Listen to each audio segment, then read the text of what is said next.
आज का विषय है मौलिक अधिकार। सारे परीक्षाओं में मौलिक अधिकार को लेकर जरूर क्वेश्चन पूछे जाते हैं, एक ना एक क्वेश्चन जरूर पूछा जाता है। तो आज हम देखेंगे मौलिक अधिकारों के वो 20 मोस्ट इम्पॉर्टेंट क्वेश्चंस जो एग्ज़ाम में पूछे जा सकते हैं।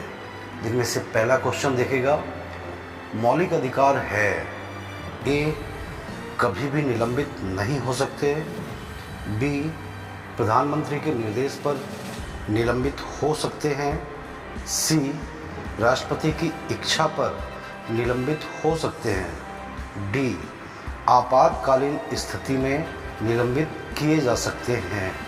इसका राइट आंसर कौन सा है? इसका राइट आंसर है डी, आपातकालीन स्थिति में।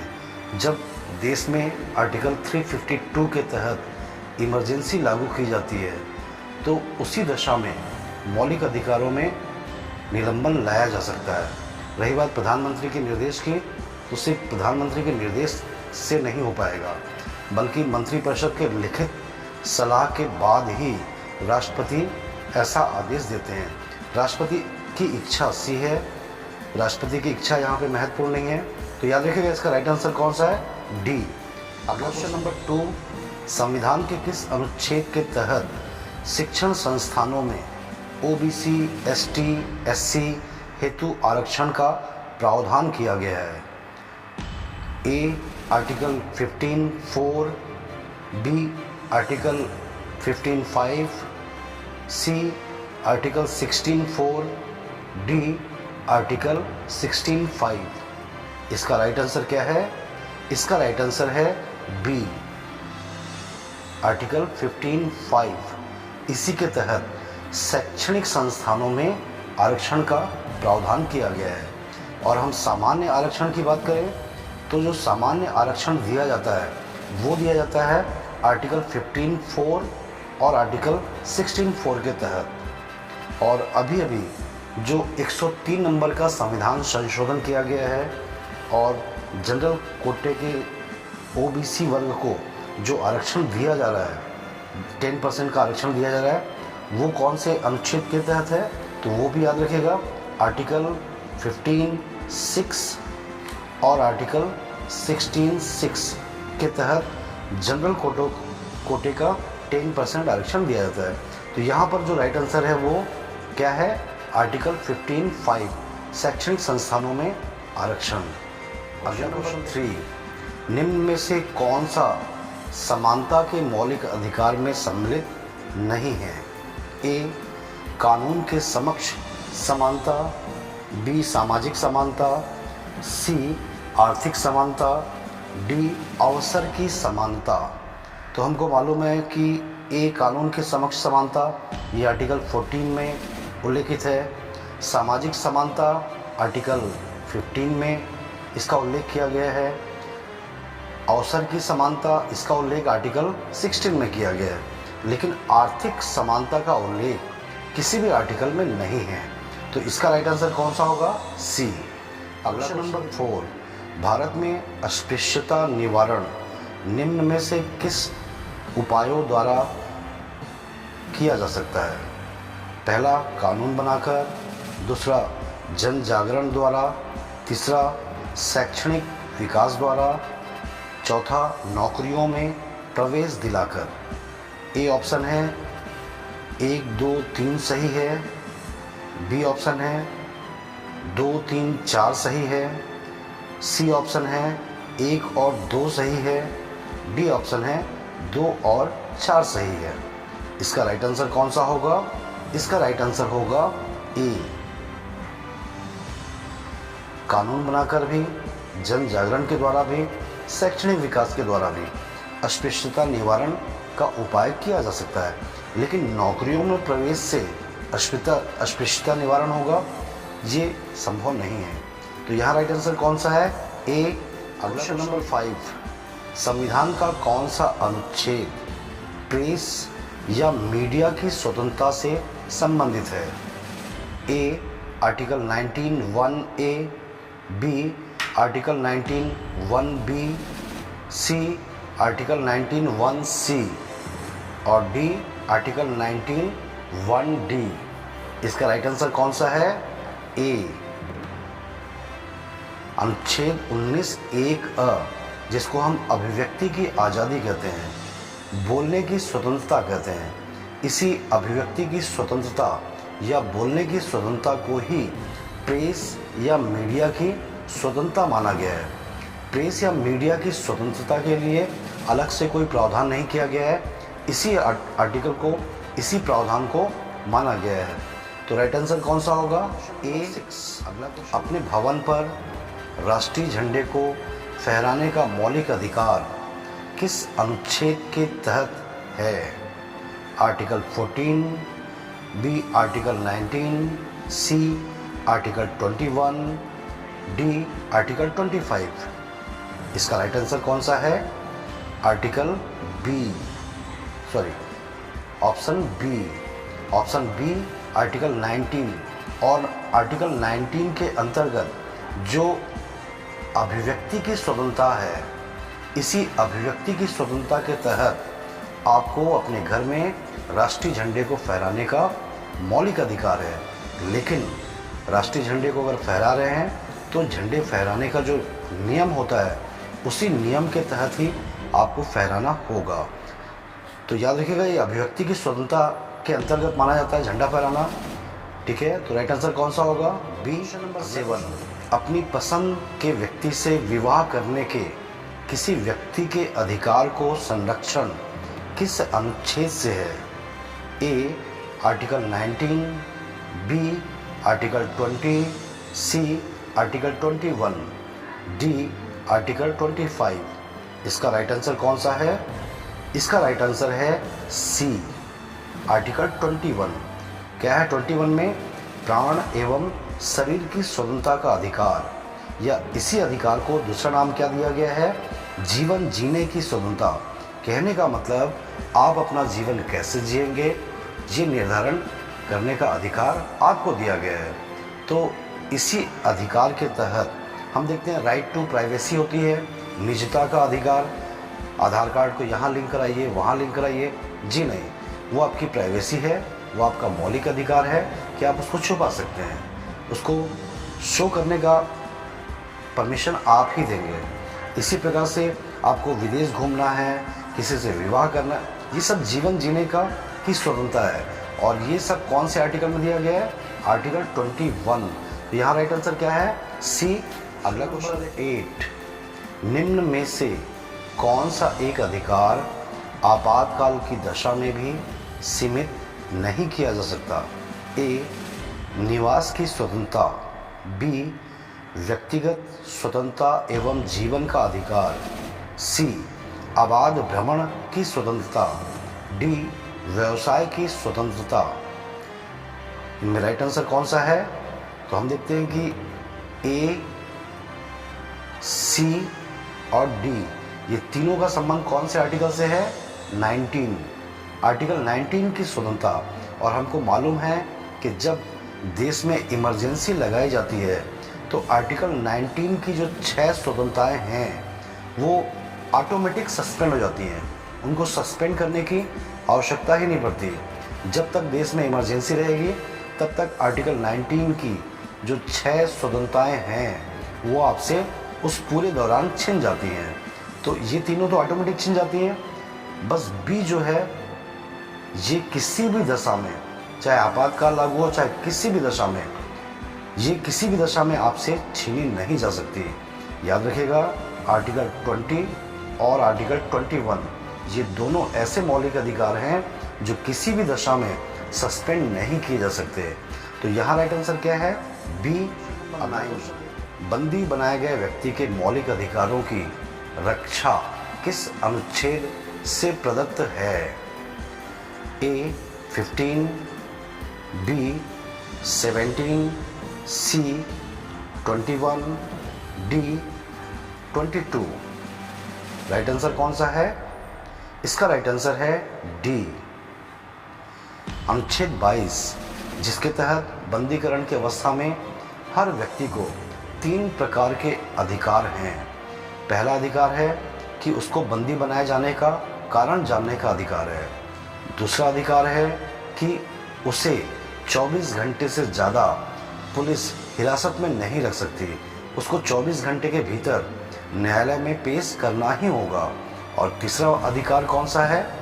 न्यायालय में अपना पक्ष रखने के लिए मनपसंद वकील चुनने की स्वतंत्रता। तो याद रखिएगा, इसका राइट आंसर कौन सा है? डी। प्रिवेंटिव डिटेंशन एक्ट के अंतर्गत एक व्यक्ति को बिना मुकदमा चलाए बंदी बनाकर रखा जा सकता है। ए 1 माह तक, बी 3 माह तक, सी 6 माह तक, डी 9 माह तक। राइट आंसर कौन सा है? इसका राइट आंसर है 3 माह तक। याद रखिएगा, आर्टिकल 22 बंदीकरण की अवस्था में संरक्षण का जो अधिकार है वो भारतीयों को भी है, विदेशियों को भी है, लेकिन सिर्फ 2 कैटेगरी के लोगों को वो अधिकार नहीं है, जिनमें से पहला कैटेगरी है शत्रु देश के नागरिकों को वो अधिकार नहीं दिया गया है। और दूसरी कैटेगरी क्या है? प्रिवेंटिव डिटेंशन एक्ट के आरोपियों को। जी, प्रिवेंटिव डिटेंशन एक्ट क्या होता है? तो प्रिवेंटिव डिटेंशन एक्ट ये कहता है कि किसी भी अपराधी को अपराध करने से पहले रोकना। और इस एक्ट के आरोपियों को बिना मुकदमा चलाए कितने समय तक? 3 माह तक पुलिस अपने हिरासत में रख सकती है, न्यायालय में पेश करने की आवश्यकता नहीं। तो यहाँ राइट आंसर क्या है? बी। क्वेश्चन नंबर 11 धार्मिक स्वतंत्रता के अधिकार के अंतर्गत सम्मिलित है। पहला, धर्म प्रचार का अधिकार। दूसरा, सिखों को कृपाण धारण करने का अधिकार। तीसरा, राज्यों को समाज सुधारक विधि निर्माण का अधिकार। चौथा, धार्मिक निकाय को लोगों का धर्म परिवर्तन कराने का अधिकार। ऑप्शन है ए ऑप्शन 1, 2, 3 सही है, बी ऑप्शन 2, 3, 4 सही है, सी ऑप्शन सिर्फ 3 और 4 सही है, डी चारों सही है। उक्त सभी, इसका राइट आंसर कौन सा होगा? इसका राइट आंसर है ए। कहने का मतलब धर्म प्रचार का अधिकार है, सिखों को भी कृपाण धारण करने का अधिकार धार्मिक स्वतंत्रता का अधिकार के अंतर्गत ही है। और तीसरा, राज्यों को विधि निर्माण का भी अधिकार है, लेकिन धार्मिक निकाय के लोगों को धर्म परिवर्तन कराने का अधिकार नहीं है।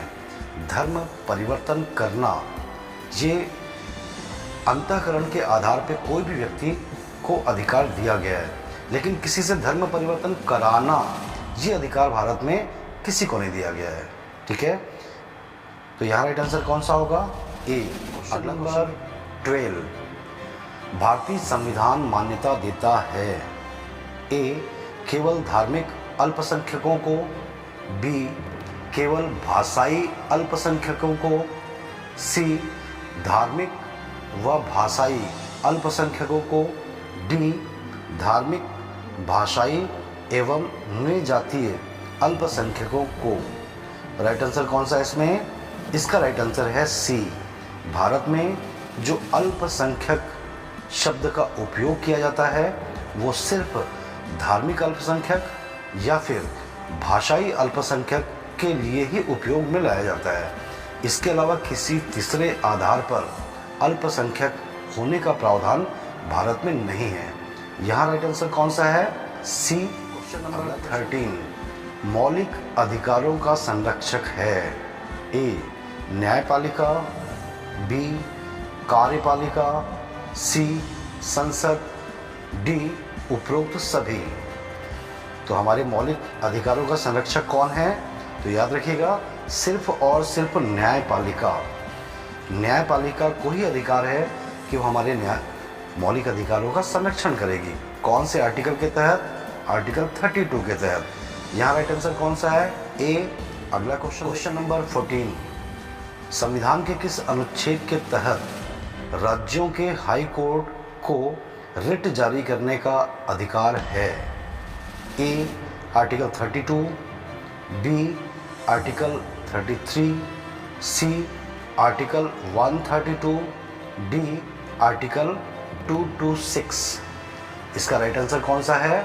इसका राइट आंसर है डी आर्टिकल 226। हमको मालूम है कि रिट जारी करने का अधिकार भारत में सिर्फ सुप्रीम कोर्ट को है या फिर राज्यों के हाई कोर्ट को है। हाई कोर्ट से नीचे के जो भी कोर्ट हैं उनको रिट जारी करने का अधिकार नहीं दिया गया है। मौलिक अधिकारों का कोई भी केस होगा या तो उसकी सुनवाई सुप्रीम कोर्ट करेगा या फिर उसकी सुनवाई हाई कोर्ट करेगा। तो सुप्रीम कोर्ट को भी रिट जारी करने का अधिकार है, हाई कोर्ट को भी है। सुप्रीम कोर्ट कौन से आर्टिकल 32 के तहत रिट जारी करता है, जबकि राज्यों के हाई कोर्ट कौन से आर्टिकल के तहत 226 के तहत। तो यहाँ राइट आंसर क्या है? डी। क्वेश्चन नंबर 15, व्यक्तिगत स्वतंत्रता के लिए न्यायपालिका किस रिट को जारी कर सकता है?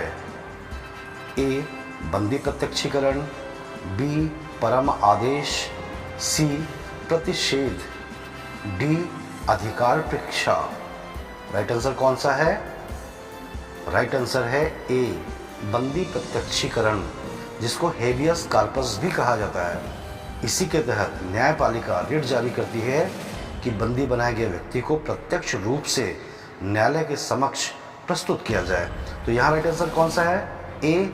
अगला नंबर 16, सुमेलित कीजिए। ए बंदी प्रत्यक्षीकरण, बी परम आदेश, सी प्रतिषेध, डी उत्प्रेषण, ई अधिकार परीक्षा। इस सेट में फर्स्ट हमें शरीर चाहिए, सेकंड हम आदेश देते हैं, तीसरा है अधीनस्थ न्यायालय को लेख, चौथा पूर्णतया सूचित कीजिए, पांचवा किस अधिकार से। तो ये 5 प्रकार के रिट हैं और उन रिटों का मूल भाव इस साइड लिखा हुआ है। तो इसको सही सुमेलित करना है, जोड़े मिलाना है। तो इसका राइट आंसर कौन सा है? हम देखें, जो है बिल्कुल ज्यों का त्यों है। बंदी प्रत्यक्षीकरण कहता है हमको सशरीर प्रस्तुत किया जाए, तो ज्यों का त्यों है, बिल्कुल इसको याद कर लीजिएगा आप भी। ये इनका मूल भाव है, ठीक है। क्वेश्चन नंबर 17, निम्नलिखित संवैधानिक उपचारों में किसे पोस्टमार्टम भी कहा जाता है? ए प्रतिषेध, बी परमादेश, सी उत्प्रेषण, डी अधिकार परीक्षा। इसका राइट आंसर कौन सा है? इसका राइट आंसर है अधिकार परीक्षा को पोस्टमार्टम भी कहा जाता है कि भाई आपने जो ये काम किया है वो किस अधिकार से किया है, आपको ये अधिकार किसने दिया है, कहाँ से मिला है। न्यायपालिका उसके अधिकारों का पोस्टमार्टम करती है। तो यहाँ राइट आंसर क्या है? डी अधिकार परीक्षा। नंबर 18, किस वाद ने संसद को मौलिक अधिकारों में संशोधन का अधिकार दिया? ए केशवानंद भारती वाद, बी राजनारायण बनाम इंदिरा गांधी वाद, सी गोलकनाथ वाद, डी सज्जन कुमार वाद। इसका राइट आंसर कौन सा है? तो याद रखिएगा केशवानंद भारती वाद, इसी से ये कब हुआ था? तो याद रखिएगा 1973। इसी केस में केशवानंद भारती ने संविधान के मूल संरचना बेसिक स्ट्रक्चर की बात कही थी और ये भी कहा था कि संसद को पूरा अधिकार है कि वो मौलिक अधिकारों में संशोधन कर सकती है, लेकिन संविधान के बेसिक स्ट्रक्चर में किसी प्रकार का प्रभाव नहीं पड़ना चाहिए। तो यहाँ पर राइट आंसर कौन सा है? ए नंबर 19 संपत्ति का अधिकार एक ए मौलिक अधिकार है, बी नैसर्गिक अधिकार है, सी वैधानिक अधिकार है, डी कानूनी अधिकार है। इसमें राइट आंसर कौन सा है? मौलिक अधिकार तो नहीं है, मौलिक अधिकारों से हटा दिया गया है। नैसर्गिक मतलब नेचुरल, जिन्हें नैसर्गिक ऐसा कोई अधिकार नहीं होता। रही बात सी और डी दोनों राइट हैं। वैधानिक, विधान को ही कानून भी कहते हैं और कानून को विधान कहते हैं, तो दोनों का मीनिंग एक है। लेकिन जब कभी ऐसा हो कि ये दोनों ऑप्शन में दिखाई दे रहे हैं तो आपको क्या चुनना है? वैधानिक को ही चुनना है। हालांकि वैधानिक और कानूनी दोनों का मतलब एक ही है, लेकिन यहाँ पर राइट आंसर सी को चुना जाएगा। वैधानिक अधिकार है। उन मौलिक अधिकारों का चयन करें जो नागरिकों को प्राप्त है लेकिन गैर नागरिकों को नहीं। पहला अभिव्यक्ति की स्वतंत्रता, दूसरा कानून के समक्ष समता, तीसरा अल्पसंख्यकों के अधिकार, चौथा जीवन की स्वतंत्रता। ए 1 और 3 सही है, बी 1 और 4 सही है, सी 2 और 4 सही है, डी 2 और 3 सही है। राइट आंसर कौन सा है? तो गैर नागरिकों को प्राप्त नहीं है। अभिव्यक्ति की स्वतंत्रता गैर नागरिकों को प्राप्त है या नहीं है? नहीं है। कानून के समक्ष समानता भारतीय और गैर नागरिक को दोनों को प्राप्त है। तो तीसरा अल्पसंख्यकों के अधिकार, कौन सा आर्टिकल? आर्टिकल 29। और ये विदेशियों को प्राप्त है क्या? जी नहीं। तो ये अधिकार भी नागरिकों को नहीं है। जीवन की स्वतंत्रता आर्टिकल 21, क्या भारतीय क्या विदेशी सभी को है। तो यहाँ राइट आंसर कौन सा होगा? 1 और 3, ए ऑप्शन राइट है। तो ये 20वां और अंतिम क्वेश्चन था। ये वो मोस्ट 20 क्वेश्चन हैं जो एग्ज़ाम में पूछे जा सकते हैं। आप इनको अच्छी तरह से देखिए और याद करिए। मिलते हैं अगले 2020 क्वेश्चंस में। धन्यवाद।